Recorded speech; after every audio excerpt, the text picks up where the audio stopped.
Welcome, everybody, to another episode of Tech Done Different. I'm your host, Ted Harrington, and with me is my co-host, Ben Schmerler, Hey, Ted. and our very special guest, Matt Brown. Matt is a senior security analyst with us at ISE. So we got a whole ISE crew here today. We're going to talk about hacking. We're gonna talk about security research. And Ben, I don't know about you, but I'm excited about this because you're a security guy. I'm a security guy. We create this show and we don't actually have that many guests who are security people. So to have not just a security person, but someone who lives right at the front lines of ethical hacking, I'm pretty excited about that. How about you? Oh, totally. And Matt's the best guy to talk to. He does so much cool stuff. We'll see. We'll see. Well, to be determined. We have 25 minutes to determine this. So we'll see at the end. So Matt, let's talk about you for a minute. So one of the reasons that Ben and I wanted to have you on the show was you're just doing such cool research right now. I can't even keep up with all the cool things you're doing. So for the purpose of our audience, why don't you just briefly introduce some of the research that you're doing, and then Ben and I will dig in and ask you some questions about it. It's pretty awesome. Yeah, well, like you said, getting to work here at ISE is drinking through a fire hose sometimes, but gotten the great opportunity to take a look at a number of different Bluetooth devices that do a bunch of different cool things. So you probably all have interacted with Bluetooth on your phone. You've bought some smart thing, some light bulb, a outlet, and you connect it up to your phone and it can do all sorts of cool things. Well, I've had the opportunity to take a look at actually how that communication works between your phone and some smart device, whether it's just a light bulb, something fun, or something more serious like a medical device. We've taken a look at a number of medical devices and found a number of concerning things in how they do security. What are the implications of this? So, I mean, obviously we all use Bluetooth for our day-to-day to listen to, music on our headphones or something like this, or connect to our cars. But what are like the implications of some of the research you're doing? Yeah, so within the sphere of Bluetooth, there's a technology called Bluetooth Low Energy. You may have heard of it. And this is just the latest and greatest of Bluetooth. Everything in the Bluetooth world is going to use Bluetooth Low Energy coming up if it's not using it already. Your Apple, AirPods, all that stuff. Your Apple Watch is using Bluetooth Low Energy. So the impact of this is that Bluetooth Low Energy is the communication mechanism. It's how any sensitive data that might appear on your phone, or it might get transferred to your watch, or like I said, some piece of medical device. So all of this data is going through the air right now around us. There is data flying around over Bluetooth Low Energy. And is it secure? Is it not secure? Could there be somebody behind this wall in my apartment complex listening in on that Bluetooth data? That's what we've dug into in our research, and it's very interesting, some of the things we found. So if you find this type of issue that you're researching in one type of product, and we're talking about the communication protocol right now, right? If you find an issue in one product leveraging that protocol, does that mean that that same issue exists in another solution, or is it the way that the protocol is being implemented? Yeah, this is a thing that absolutely comes down to if the company that developed that device did the hard work of doing just good old-fashioned application security right when it comes down to it. So in Bluetooth Low Energy, they decided to make security optional. It is there. The security mechanisms exist for you to have your data all safe and encrypted when it's communicated from your phone to your other smart device. But they decided that requiring that security would maybe encumber users a little bit too much. So they decided to make it up to the device manufacturer whether they wanted to use the native built-in Bluetooth Low Energy security or not, and if they don't, then they have the choice of either doing nothing or to secure that data, or to try to implement and roll their own security solution into their technology. So you will find some devices. We've looked at a number of devices, and ironically enough, one of the devices that one of our fellow engineers has found is a Bluetooth Energy toilet seat. And out of all the devices we've looked at so far, it has actually implemented its security better than some of the medical devices we've looked at. It all comes down to if the manufacturers decided that this was something they were going to implement when your phone connects up to that device. Matt, I'm sure our audience is very shocked to hear that a lot of manufacturers focus on putting a product out there instead of securing this. I can't believe that something like this would happen. No, never, never, ever, ever. No, and some of the hilarious responses I've received when reporting these type of vulnerabilities have been, oh, well, we thought about doing that when we developed this product, but we thought it would be too much of a hit on our user experience to have them click a button on their mobile device that says, yes, I want to pair from the operating system, from the mobile operating system's perspective. They thought that would just ruin the user experience when setting up the device. And that was the whole reason why they didn't implement the native Bluetooth Low Energy security protocols.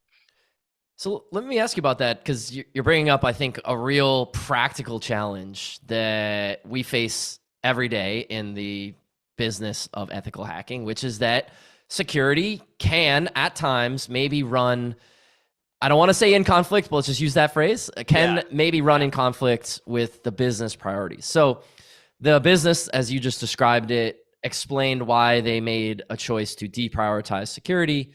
From your perspective, as someone who is a security professional who looks at things the way that attackers look at things, how would you advise a company to address that issue? I mean, the most blunt way is like, just do it the more secure way.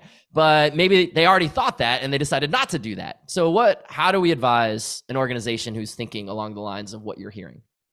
Oh man, that's just such a fun topic. If I could tell my younger professional self a few things, right, it would be to not be that blunt person, right? That just goes to the client, goes to the engineer, and says, "Hey, you're just doing this wrong. You just need to do."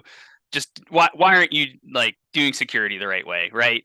And obviously that's not the way we as security professionals want to interact with our stakeholders. But it can be tempting at times, right? So I think when you're dealing with an application, a device, and trying to secure it, it all comes down to its context, right?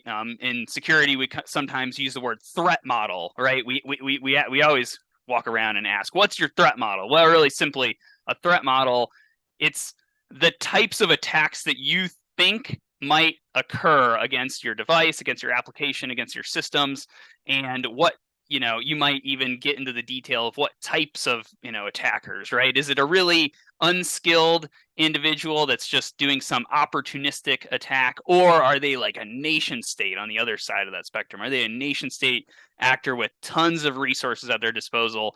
And you kind of walk through those scenarios. So for some devices, if they are communicating data that's not that sensitive, that you just don't consider to be sensitive, and that they believe their customers aren't going to consider sensitive, then maybe it's okay to opt out of some of these security protocols that may, like you said, it's not always a guarantee, but it may induce a user experience, a reduction in user experience. But I always like to challenge that common thread, that common idea. And I remember back in my grad school days, they draw this triangle, right? And they're like, well, usability, there's like usability and there's security, and I forget what the other quadrant was, but they pull against each other, right? And it's like you can't have both of them. And that is sometimes the case. There are sometimes choices when you're developing a technology, developing a system, that are going to come down to that kind of binary choice. Like, oh, do I want more usability or do I want more security? Oftentimes, you can make improvements to the system security with minor or no effects on the user. So I don't like it when that principle is just thrown around like it's universally true. Sometimes we do encounter those issues as engineers, and I as a security professional maybe learned from my mistakes of my past of being too blunt. I try to understand where the engineers and the product designers are coming from, but oftentimes you can have that security. You can really have it all. You can have the security and you can have a usable product. It's not impossible. The bottom line reality, of course, is that if a system is down or compromised because of a security incident, there is no usability. It doesn't matter how theoretical your usability Correct. should be if you lower your security. I have a question for you, Matt. We're talking about companies building products and things like that, but a lot of our audience, people who are listening to this, they're focusing on this from the consumer level. They're buying the headphones, they're connecting their cars, doing all this other stuff. So like, how should they think about this? They're just going out and they're doing their day-to-day lives. They're getting things and they're trusting these manufacturers. What can an average person do to sort of be mindful of these concerns? Oh, wow. Yeah, that's such a good question. And my initial answer is going to be like more of the pessimistic one. It's like it's hard, right? Yeah. One of the people in the security industry I really looked up to, his name is Bruce Schneier. He gave a great talk at RSA where he kind of used some economic principles to talk about how do you determine, like, how do you as a consumer of security determine if that thing you're purchasing, that thing you're wanting to invest in, is secure or not secure, and how with the limited information that the consumer of that technology has, it makes it really hard for them to make that determination, right? Because let's talk about these Bluetooth Low Energy devices as an example of that. So in Bluetooth Low Energy, that security mechanism that I mentioned, that is called pairing. So we've all heard of the term pairing before, but actually its common use kind of dilutes the security of what that provides. Oftentimes, I have found devices that in their setup procedures use the term pairing to describe the association of their phone with some device. But under the hood, it is not actually doing pairing as defined by the Bluetooth specification. So even if a user, so this is the pessimistic side of this answer, even if the user was to go and look in a manual and they're like, oh, well, it's pairing, my phone is pairing with the device. Bluetooth Low Energy pairing is where we get all this security from. So this must be a secure device, right? Well, no, many of these devices claim that they're performing pairing when they're actually not. So this is where, to turn to a more optimistic answer, I think going with a brand that you trust and a company that has a track record of doing security well is going to be a better bet. In the IoT world in particular, there are a lot of products from companies that you've never heard of that you can go on Amazon, and if you want to get a Bluetooth speaker, a Bluetooth enabled light bulb like I've got here over on my workbench, a smart plug, you can find one for pretty cheap from a company that you've never heard of. And oftentimes the way those companies operate is they spin up manufacturing and development for the product. They produce a whole lot of that product, and then they shut down that factory and allocate it to producing some other product, and then they ship that product over overseas to where it is marketed by a local company, but it is actually produced, and all of the engineering work is overseas, and any type of ongoing security work is completely out of the question because all those engineers have moved on to their next project. So if we look at that model and the devices that are produced by those companies, that is where we see a lot of just complete failure to care about security. They're not performing security assessments.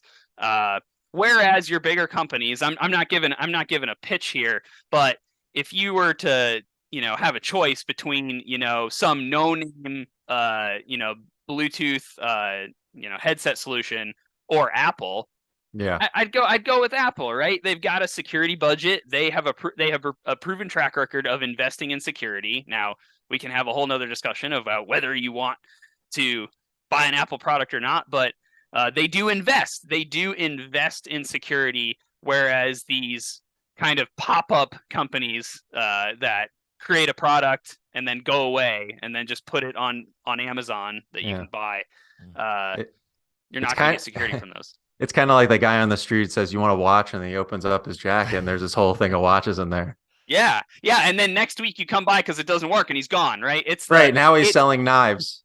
Well, yeah, it's like the carnival. It's like the carnival model. You you con people and then you leave town before before people catch on to the scam, right?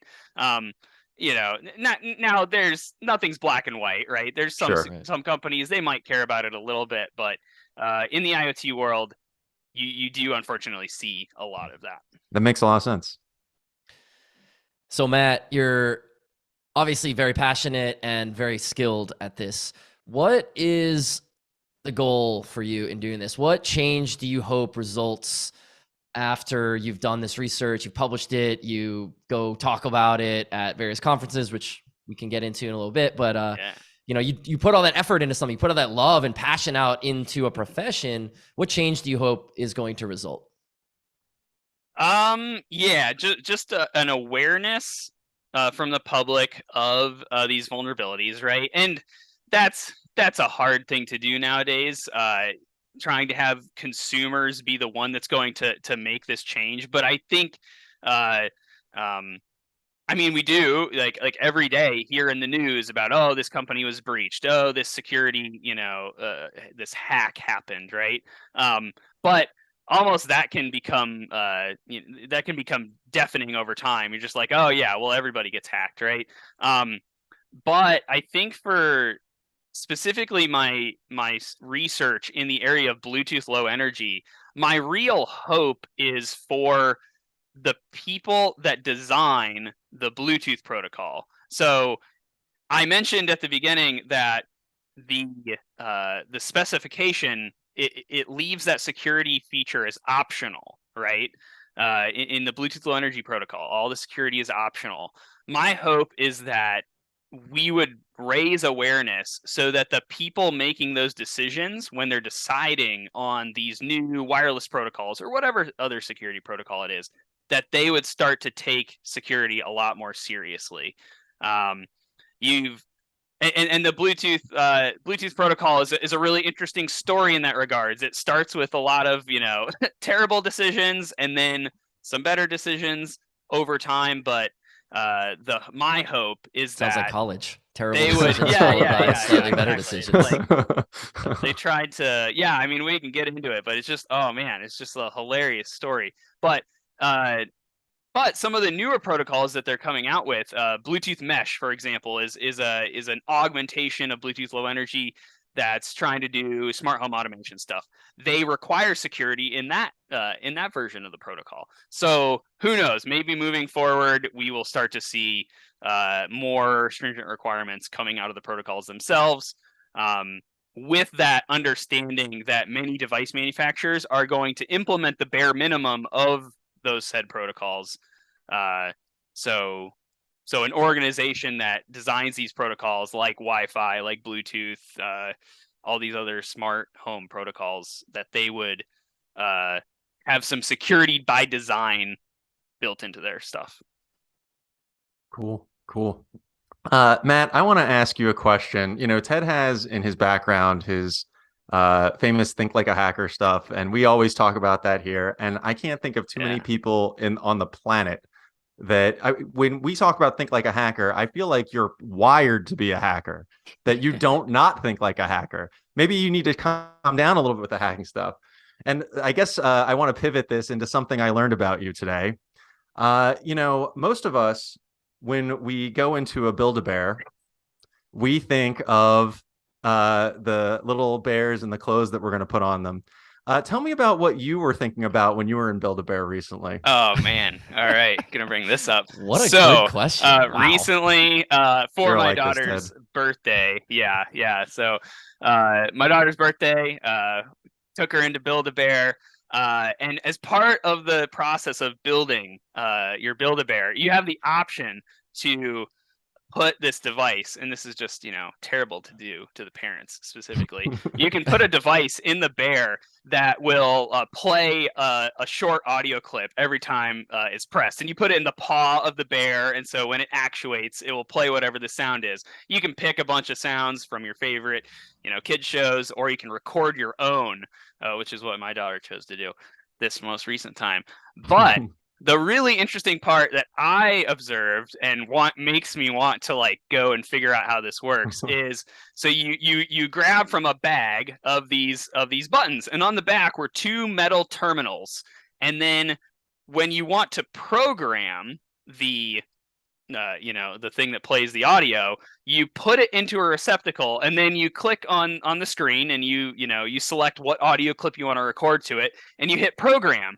And then it programs this little audio device for the Build-A-Bear. So my mind is immediately like, I want to understand the protocol that talks to that little device to program a sound file to it.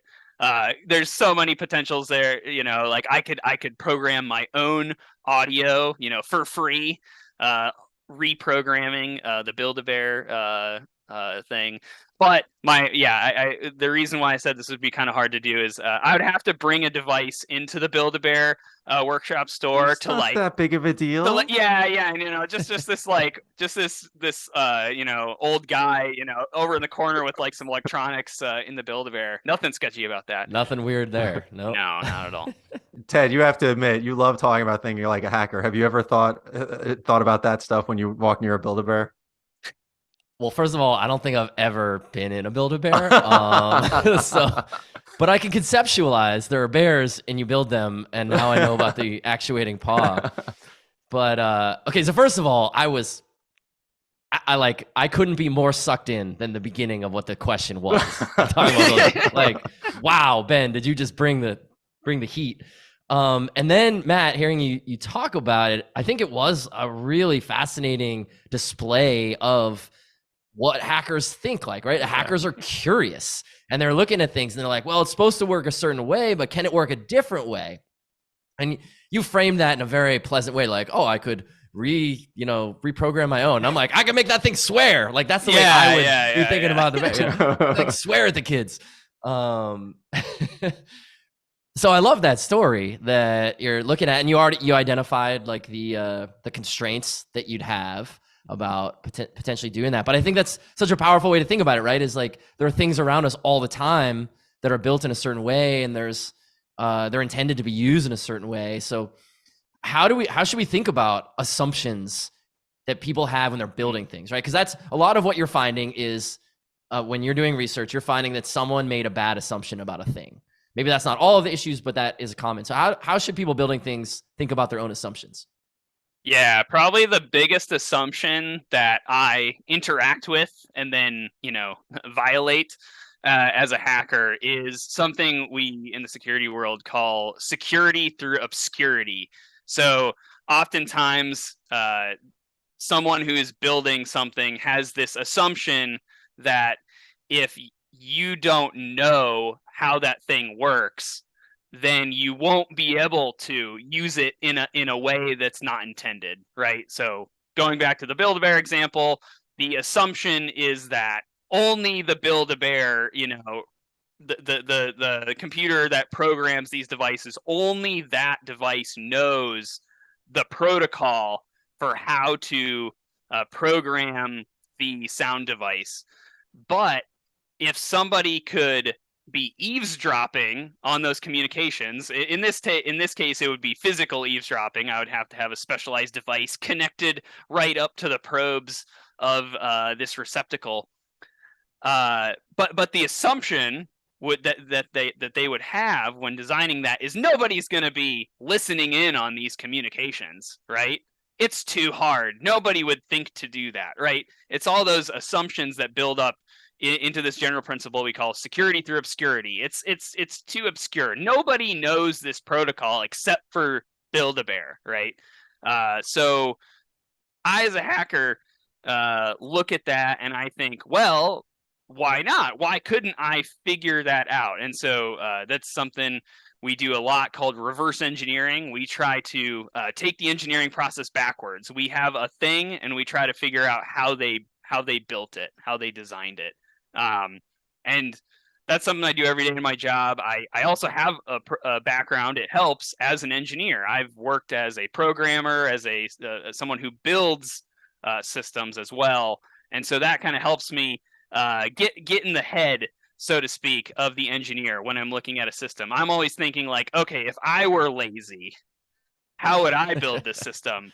And what shortcuts would I take if I were building it? And I'm like, I just want to get done. I just want to go watch TV. How do I do this quickly and cut corners? Yeah. I love that you brought up security through obscurity. I'm gonna tell you guys a story that I just told during a keynote I gave the other day. This was a really cool moment actually, because I got invited to deliver this keynote, and it was this association that my father has been very involved with for big parts of his career. And so I invited him to come. And so he and my mom, they both came. My brother came too. It was like a whole Harrington family affair. And so I'm on this stage. This is the first time I ever told this. I've told this story many times, but it was the first time I told it on a stage with my dad in the audience. And I was trying to explain security through obscurity. And I explained it with something that happened when I was in high school. And what happened was, when you're in high school, and you want to have some beer, it's kind of hard to get beer. And when you finally get your hands on some beer, not that you would ever do that. You wouldn't. This is all hypothetical. Yeah, this is all hypothetical. Yes, yeah, you never. It's something funny about hackers. We always talk about hypotheticals a lot. Yeah, totally. Yeah. If hypothetically I was supposed to get some beer, get my hands on some beer, and me and my hypothetical buddies, we didn't finish it. But it's like, it's hard to come by when you're 18. So what are we going to do? We're not going to throw it away. I'm not going to go put it in the fridge next to my mom's lasagna or whatever.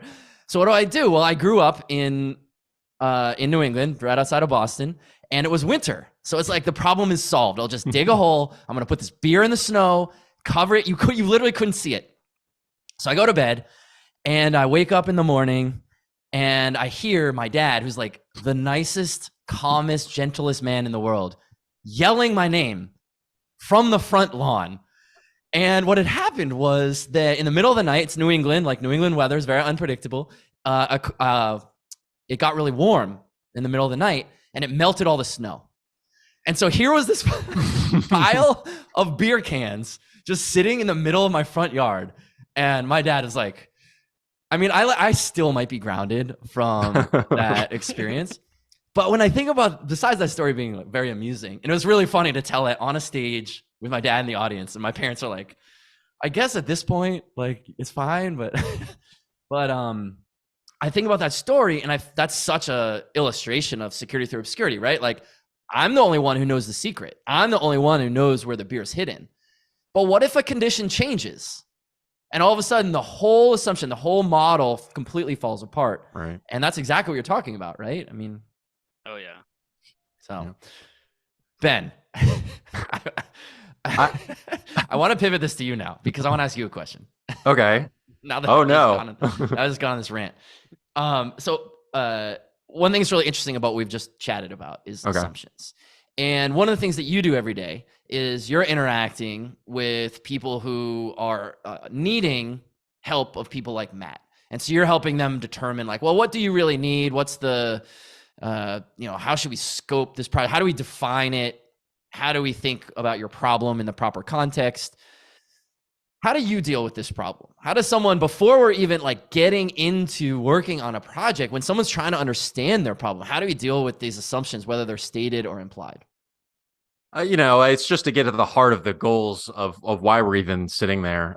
Ultimately, any kind of project you do, and we're talking right now about ethical hacking and assessments and pen testing or whatever, but you could apply this rule to IT projects, or perhaps whatever, maybe you're working on there's people outside the office working on a deck. You could apply this to anything, which is that fundamentally the project is only a success if we meet the goals of the people who are hiring us to do the work. And so the philosophy I always use when I'm doing a call or I'm trying to determine scope is, what are we trying to achieve? Is it just a compliance thing? Are we just checking off a box? Well, I mean, I think we should do more than that. But if that's the goal, then I need to approach it differently than someone who says, we have to protect this product, otherwise it's a national security concern. These are dramatically different ramifications. And based on what we get in these, I call them exploratory calls. You can call them whatever you want. But all we're really trying to come up with are metrics of success and failure. And so once I know what those metrics of success or failure, people like Matt and my other colleagues here are really, really bright. They can figure out exactly where a product like a Bluetooth low energy thing or a web application or whatever it is, where those ramifications actually matter and what kind of things we should do to test. There's a lot of prescriptive ways people feel about testing or assessments or anything like that. And that's kind of the wrong approach. I mean, really, people should be focusing on goals first. And if we do that, then we're going to have a lot of success. Plus, it sets people like Matt up for success when he's actually doing the work so that he gets the best results possible. I love that. I feel like I've learned today. So I have one question I want to ask Matt now, which is, Matt, you're a very curious guy. Let's say that you won the Powerball and now you have unlimited money to hack anything that you could possibly hack. What is your dream hack?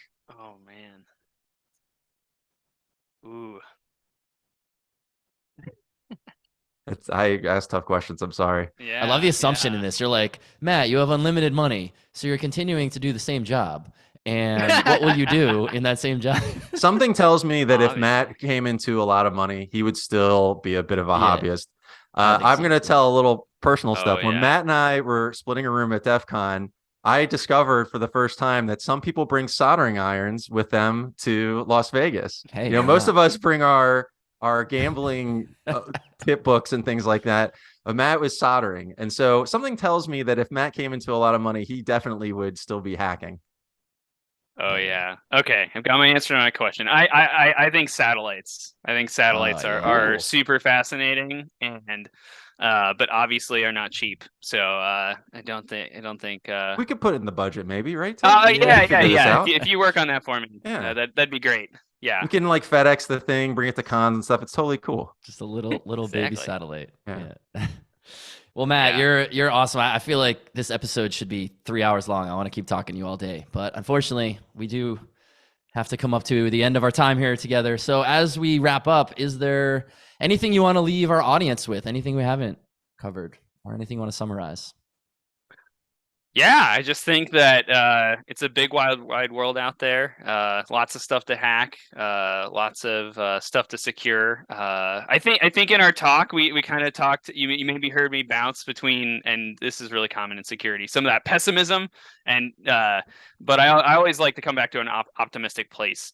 When I look back over technology, just in the last 15 years, if not 25, 30 years, we have gotten way better at a lot of stuff.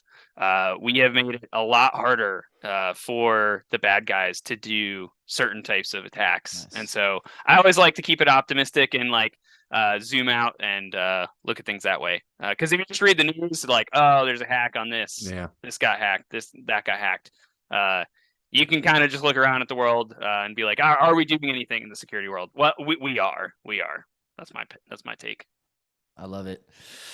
Awesome. Well, Matt, thank you so much for participating and teaching us some things. Ben, I'm going to ask you to hang out. I want to pick your brain about a couple things that Matt said. And great. Matt, you're the man. Thank you so much. Have a good one. See you, Matt. Bye. Wow, Ben. How about Matt, huh? What's your takeaway from that pretty cool conversation we just had about ethical You know, hacking. it's interesting. I work with Matt a lot, and so unlike I try to get to know our guests a little bit and have a rapport with them when we have a chat. But I already sort of knew a few things that Matt was about. So my real challenge was, what can I come up with to really dig into where Matt's mentality comes from? Because I think a lot of people think about hacking and they think very negative stuff, but they don't think about the education side. Matt is passionate about teaching people, about finding solutions to Yeah. problems. Everything that he was talking about, even when he was talking about some of the negative stuff, we asked him, how do average people deal with this? And he basically said it's scary, but there's inherent risk in everything we do. And I think the message that Matt wants to leave people with is to be responsible, but not be terrified of things, because security people do make things better, and they make things more secure. Yeah. Yeah. I love the way he ended that. I'd like to end on a positive note too. I mean, that's the thing that's, I don't know, blessing and curse maybe about our profession, is that we have to live every day expecting the ugly things to happen and like thinking the worst case scenarios. And it's sort of, I always think about it like the movie The Matrix, right? You unplug from the Matrix and now you see the ugliness in the world, and it's like Totally. you can plug back into the Matrix, but like you still know the ugliness of the world is there. And so we have to live in that every day. And you can see it in a lot of security professionals sometimes, where they kind of like get caught in that. And it's very easy, especially people who market security services and products. Like there's all this doom and gloom, but things are getting better and things are improving. And it's because of people like Matt who are, I think you 100% hit the nail on the head. Like Matt could have endless money and he would still be doing this same thing because he just loves it. Like our industry relies on people like that, right? Absolutely. I mean, look, we have houses that could catch on fire at any moment. We could walk outside in a storm and lightning could hit us, or we could get hit by a car, or things like that. Doesn't mean we don't do these things. We try and take proper precautions, listen to experts, learn, adapt, change, grow. And I think that's what it's all about. One of the things I really like about working in this industry in general is, and I think this is something that maybe some of the audience might be sympathetic to, I think it's hard to find meaning in work sometimes. Sometimes people wonder when they're writing something or they're doing their job, like, what is the meaning of this? And one of the great things about when I see a report come out that Matt worked on, where we actually discover, high or critical vulnerabilities, we've made a tangible benefit to the manufacturers, the users who use these devices, all that stuff. There is a benefit to these things, and you're a part of it. And that's a really great feeling to have. That's a really cool way of framing it, right? Because so much of what we do, like security is, it's hard to see, it's hard to measure. And it's like, oh, you didn't get hacked. Does that mean that it's because you're doing it right, or because we're just lucky? But you're right. Being able to say that, a talented professional invested a certain amount of effort, and as a result, you found these things, and now you can remediate those things. That's the big thing. Now you can do something about it. It's like anyone who wants to get better at anything, an athlete who wants to get better at their chosen sport, they're watching video of themselves. They're working with coaches because they want to improve their form. And that's really what we get to do I'm saying we in the context, like we're kind of talking about what we do at ISC, but really we're saying we in terms of the profession of security gets to do that, right? Definitely. And it's not perfect. Nothing is perfect. It's about managing risk. You talked about the athlete. The athlete trains every day. The athlete, a basketball player, for example, could be at the top of their game, be the best players in the world. They're going to miss shots. They're going to make mistakes. What they're trying to do is put themselves in a position to win. What they're trying to do is put themselves in a position to protect themselves. If you're trying to be a healthy person, let's say you run all the time, so you don't, that you'd stay in shape, but you could still have a heart attack. But the idea is you're going to be less likely to have a heart attack. You're going to put yourself in a position to succeed. And, bad things can happen. Absolutely. And bad things are going to happen. The goal is to put yourself in the right position to protect yourself from those things. Yeah. Yeah, I like the way you frame that too. I've always had this concern, and I hope it never comes to be true. And Matt even touched on it a little bit, that there would be someday like breach fatigue, right? People just saying like, everyone gets hacked. Like, what's even the point? Why even invest in it? And I think the way you just framed it around the athlete, right? Like the athletes are going to miss shots. They're going to lose games. They're going to lose heartbreaking games. The ref is going to make the wrong call. They're going to pull a muscle in the, in the game. But that isn't a reason to not train hard every single day and try to improve the craft every single day. Because like, I love the way you said it. You got to put yourself in the position to win. And I never thought about that's kind of the way we're doing with security, but that's such a good way to say it. Great. Yeah, totally. I mean, it's what I believe in. It's, we there's only so many things in the world that we can worry about or protect ourselves from or whatever. There's nothing nobody's invincible. Nobody can do things. But if we put the proper diligence into the things we care about, I'm talking about security now, but you could apply it to really anything. You're going to have a much better outcome. I love it. Ben, I love doing this with you. You're such Absolutely. a fun Me too, person Ted. to co-host with. So Awesome. we'll do another one soon. So for Definitely. everyone who's listening, if you want to learn more about our guests, the show itself, or potentially ask to come up here, just go to tedharrington.com/podcast, and we'll catch you next time.